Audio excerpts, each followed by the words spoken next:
steal this startup. Maybe you want to know more about me before you're buying something for free from me. So a little bit about myself. I have a long history of bringing nascent and cutting edge technologies to market. Back before blogging was a thing, I did an individualized career program at the University of Minnesota, bringing together multimedia art to do online storytelling.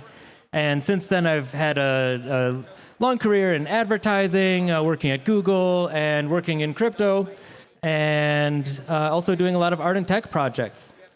So that's a little bit of context. Why am I giving these things away for free? Well, honestly, because without execution, these are all just hallucinations. And I like hallucinations, but I'd rather have shared hallucinations with other people so we can all look at it together. And also, I'm one of those crazy people who loves the Creative Commons and open source, and I just want to see these things built. So to me, it's way more important to bring them to the world than to try and prospect off of them. And that's why I share my ideas freely. Everything here is Creative Commons. Take it, run with it, have fun. So before we get into the actual nitty-gritty of things to build, I want to talk about the industry a little bit. And the first thing to recognize, and hopefully this is obvious, is that blockchain is good at ownership, and crypto is good at privacy.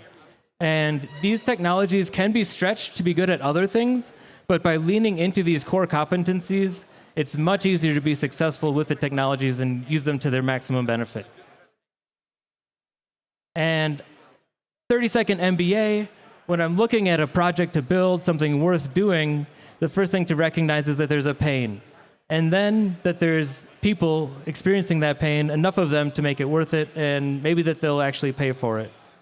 And then, assuming you execute, then you can profit and exit, and you've got your juggler juggling multiple pains, doing multiple fixes in the world, giving presentations about lots of different things to fix, like this. And a lot of the times when I'm talking to people about things to build, I get asked about NFTs. I've launched several successful NFT projects, did some open source code on your protocol, and helped over 20 projects launch. We made over 4 million through that. So when people come to me and ask me, what's next with NFTs? The things that I'm really looking at is solving pains for the two groups of people who are most involved in these, and that is the creators or brands looking to interact with them, and then the prospectors or fans of those brands. And the difficulties that they're having are up on the slides. We'll be referencing back to these as we go through the ideas. And of course, this isn't the only thing. You don't always have to be solving a pain. Sometimes it's fun to just play and have a cool idea and have some fun with it. So there's some of those in the mix too. So, the startups, let's go. Get your pencils out. The first thing I want to talk about is this idea of curate to earn. It's something that we had a little taste of in the Bloghouse era in the 90s when people were getting paid to help move music around on the internet when MP3s were a thing. The idea here is to take a piece of artwork or music and make it into a self-propagating soulbound token. So the artist mints it, and after that first generation, they sell it for $1 and earn a curation fee of 10 cents. And just saying dollars and cents to make the numbers work and accessible. And then when that artist has it up for sale and somebody buys it, then the artist will make their money back. It's a little bit easier to see in this view than just looking at a spreadsheet. But after the artist sells the artwork for $1.10 to Bob, then that NFT automatically makes a copy of itself or says, there's a copy of this for sale. The first copy is always stuck with the artist's account, and that second one will always be with Bob's account. And when Bob sells it, it automatically is priced higher than it was originally. So it's this automatically propagating thing. And Bob earns his money back immediately. So this isn't a pyramid scheme. It's more of like a Pyramax scheme, maximizing the fun for everybody. And so Mary buys it for the 2.2 automatically generated price. Bob gets his money back. The artist gets paid. The next person comes along and Sue buys it from Mary for $3.30. So the artist gets paid, the previous curators get paid. So you're paid for getting into something early and enjoying it early. And then you also make your money back immediately. So at some point, yes, there's probably a last fool holding the hot potato, but it's not like it's a pyramid or anything like that. So the cool thing about this is by the time the 10th purchase happens, the artist has actually earned twice as much as if they had sold an NFT straight away without this mechanic. And that's interesting because this is not doing royalties. And royalties, we see them, they're broken, it's a scam, everybody's like getting over royalties. This is actually looking at the work of curation and paying people for the work of curation and putting that in the smart contract. So it's not a security, it's not fractionalization, doesn't have the broken royalties. This is a way for NFTs to actually pay artists into the future and pay people for curating and discovering art. So, next big problem in the world, oh my God, AI, what's happening? Artists are upset. They don't understand the nuances of how these things work. They're feeling ripped off. The technologists don't care. They are kind of dismissive because they do understand how it works and they know it's unstoppable and the cat's already out of the bag. You can't put fire back after you've lit it. So what can we do to fix that? Maybe make it equitable for artists and other people to train models, and then everybody wins. So this has already been done in small experiments with things like NearCrowd, where people are doing labeling of data and getting paid for that. And then sites like Civitai, where people will publish their models and they're not getting paid for it. So it's kind of taking a few of the interesting things that exist in the world and bringing them together and making it efficient and making it so that artists don't have to hate AI and so that people don't have to feel guilty using it.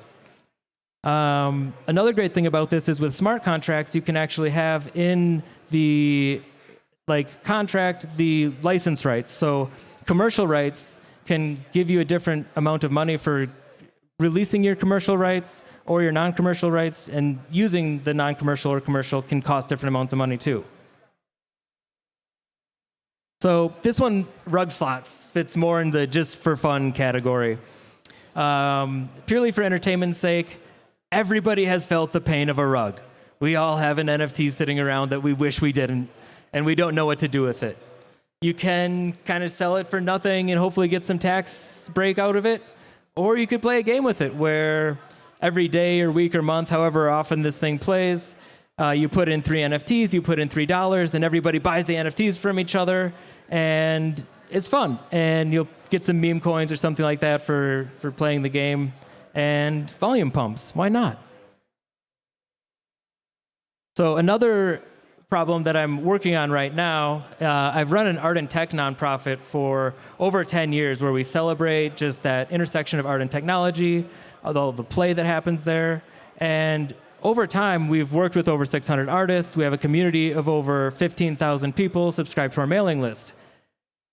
We do yearly festivals. It's a lot of fun, but it's also a lot of work. And at some point, I want to leave a legacy and move on from being the linchpin that's making this thing work and just let it work on its own.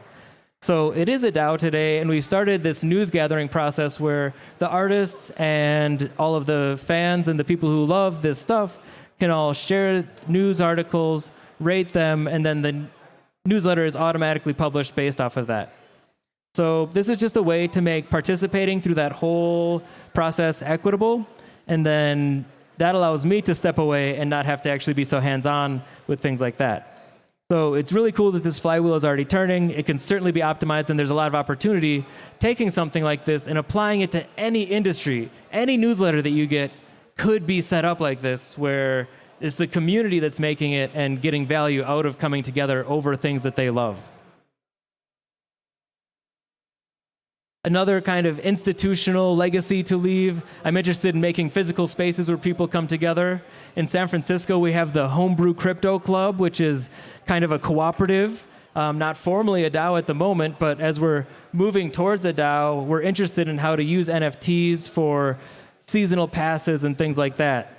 And the cool thing is that there's enterprise management software already out there for co-working spaces. and there aren't NFTs integrating with any of them. Seasonal passes make total sense with NFTs.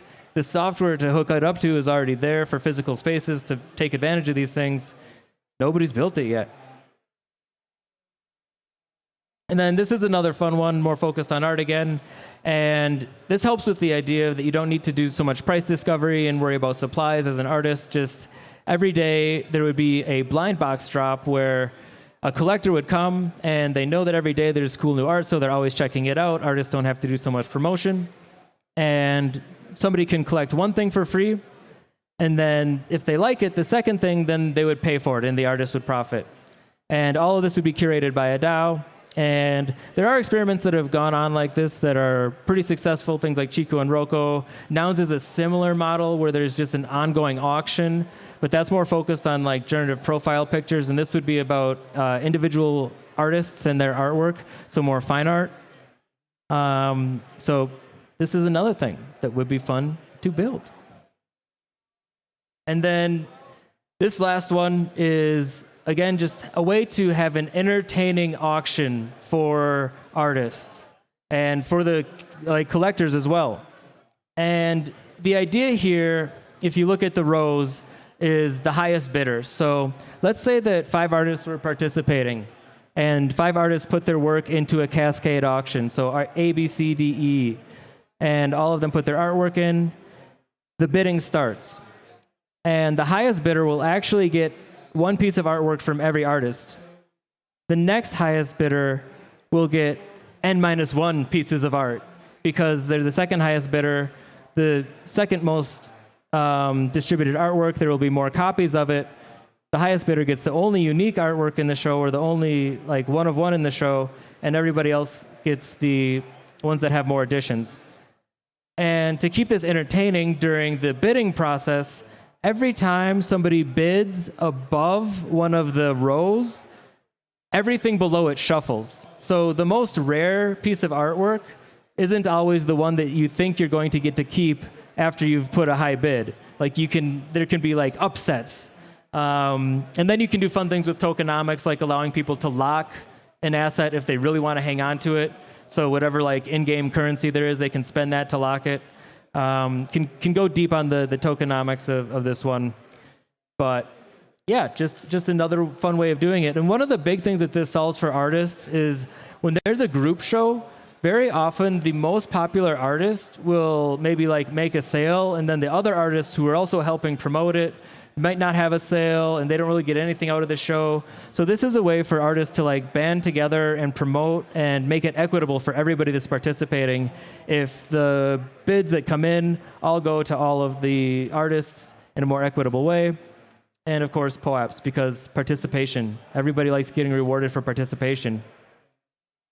And speaking of that, why don't you go to ShardDog/StarPaws and get your POAP for sitting around and listening to me gab?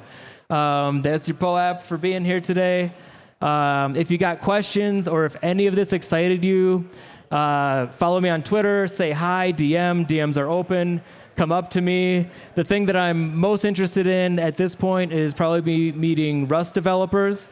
I have a lot of experience bringing ideas like this to market and making money with them and leading teams. Definitely need more Rust developers to make all these things happen. So yeah, thank you very much. Open to questions, and let's go. Steal all these startups.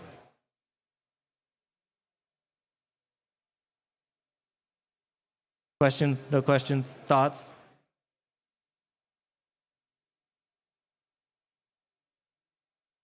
Pretty quiet. That's okay too. I know it's a lot to digest. It's okay. Oh, also, talking tomorrow at DAO Planet. Stop by the DAO Planet house at 1:30. I'm doing a talk on breaking up with your DAO and doing a panel afterwards with some people who are experienced with how they have equitably and honorably parted ways with their organizations. So check that out tomorrow, DAO Planet, 1:30.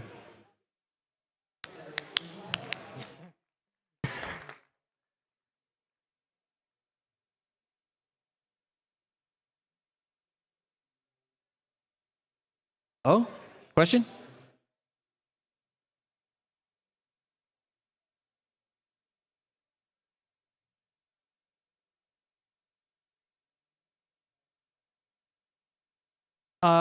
Which one of them? The Cascade or the Curate to Earn? No, nobody's executed this yet. So this is white paper stage. Yeah. But it all makes sense from the contract point of view. Have it pretty well outlined, and would be happy to like go through details with anybody. Cool. Thanks.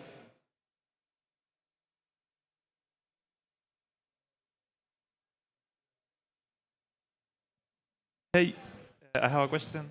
Oh, more questions. Questions. Yeah, have you had any experiments with like on-person events? Like so. Oh, okay. So we have in Honduras a yearly event about NFTs. Mm-hmm. So we like to experiment with different things. For example, last time we have like an like live NFT creation and all stuff like that. So I don't know if you have any ideas for us. What can we do like in an in-person event, because we have these galleries and artists coming to the stage. So yeah, happy to hear any thoughts. Yeah. So with Kodame Art and Tech, the nonprofit that I've been running, we do a lot of workshops for corporations and enterprises and things like that, where we help like everyday people who don't necessarily consider themselves artists, participate in the creative process and contribute to greater works of art. And then those greater works of art, in the past, we would have them like printed as a wall poster for the office or things like that. Now another thing that we can do is have them as an NFT that everybody gets. It would be great to chat and learn more about like things you've experimented with, things that you see your community like resonating with and not. And then maybe we could have some fun ideas about like the next experiment that you bring to life. Sounds good. Thank you. Cool.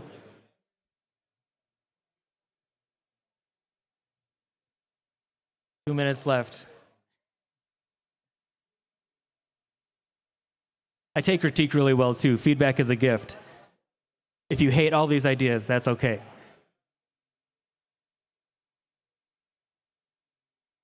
All right. Seems good. All right. Thank you.